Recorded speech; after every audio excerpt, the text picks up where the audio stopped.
So last time I did one of these videos, you guys really enjoyed it, so I thought I would do another one. So let's get into what else shocked me while I was living in China. So something that really shocked me in China was just how different the cuisine was between each province. So before I met my husband, my knowledge of Chinese food was probably pretty low. And then after I met my husband, my mother-in-law is from Dongbei, so we eat a lot of Dongbei dishes, and my husband was born in Shaanxi province near Sichuan. So we eat a lot of dishes that have a lot of that like numbing Sichuan flavor, very spicy, heavily spiced, super flavorful. One thing about Zheng's hometown is that wherever you go, it smells delicious. You can smell the mala flavors, and then yeah, the Muslim spices, and also the flowers. I really love it here. It's just like a chill, beautiful little city. This is mala chicken, and it is so yummy. I love anything mala. Oh, they put a pepper inside of a chicken. Oh yeah. That's how to make it a flavor. This one smells super good. Yeah, it's pepper. 好香。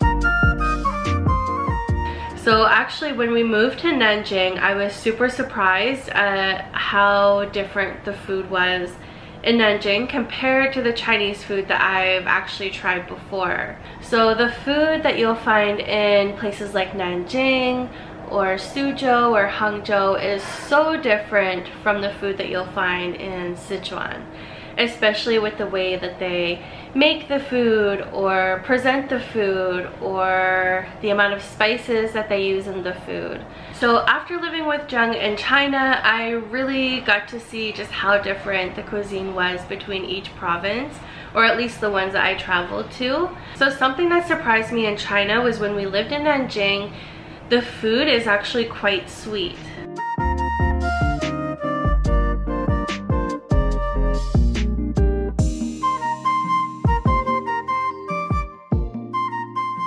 Even like the savory food has a sweetness to it.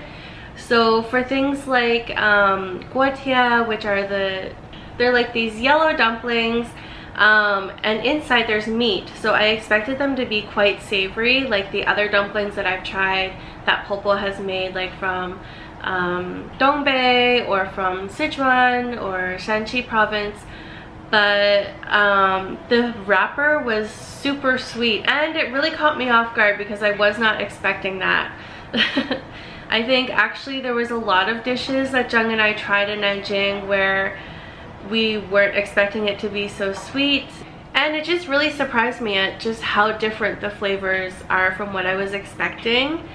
The next place would be Sichuan. I feel when we were in Canada, we would have Sichuan food quite a bit, but I feel that the level of spice here in Canada is nowhere as near like heavy and flavorful as what it is in Sichuan. The food in Sichuan and the surrounding areas, like in Zheng's hometown, Hanzhong, it's just so flavorful. I think it's probably one of my favorite types of cuisine from China. I love that numbing spice and just like the punch of flavors that you get with every meal that you have there. The food's been absolutely delicious. This is like the city of Rojiamo and Liangpi, and it's just amazing. This is a traditional Hanzhong breakfast of Rojiamo, porridge, and these delicious spicy, spicy, noodles. How amazing does that look? So yummy. So I feel when you eat Sichuan food outside of Sichuan and the surrounding areas that it is definitely toned down a bit, because when I was in Zhang's hometown, my whole body was on fire.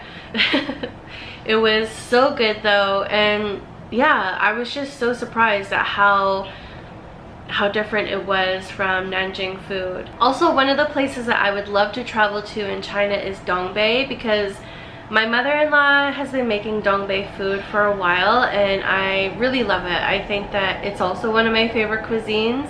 Dongbei has like a really hearty, meaty, salty flavor. Like, it's just very comforting. I feel like Dongbei food has a lot of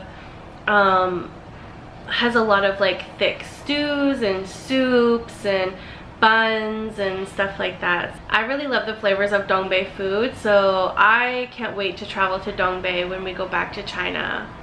Also, for Dongbei food, they have a lot of fermented cabbage and veggies, and actually that's something that I also kind of grew up with, because in the east coast of Canada, my grandma is French Canadian and she used to make a lot of like hearty stews and soups, and one of the dishes that she used to make is called a boiled dinner, where we use cabbage and then we pour vinegar over the cabbage, and that was always one of my favorite dishes. So when I found something in Dongbei that's actually kind of similar to that, it made me really happy, because yeah, it's just so comforting to eat that. So growing up in Canada, my knowledge of Chinese food, I grew up in a really tiny town. I'm pretty sure there was less than like 5,000 people in the whole town on the east coast of Canada.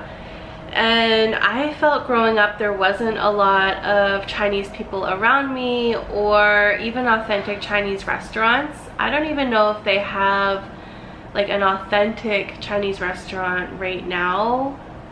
I feel not in my town for sure, and probably not even in like the major city that's near my town. So the Chinese food that I was used to seeing and eating is Western Chinese food, and that is definitely not something that you'll find in China. When I did end up moving to Edmonton, Alberta, we do have a couple of authentic Chinese restaurants there, but most of the Chinese food is, I would say, more from Guangdong province. So if you've never been to China and you haven't traveled to a bunch of different provinces there to try the different cuisines, you're definitely missing out. And I feel even if you go to a province and maybe you don't like the food there, you can definitely find another province that you'll love the food in. I think that there's just so many options and such a huge variety that you can choose from. And I think that that is just something that really shocked me in China, was to just have that huge variety of different flavors in one country.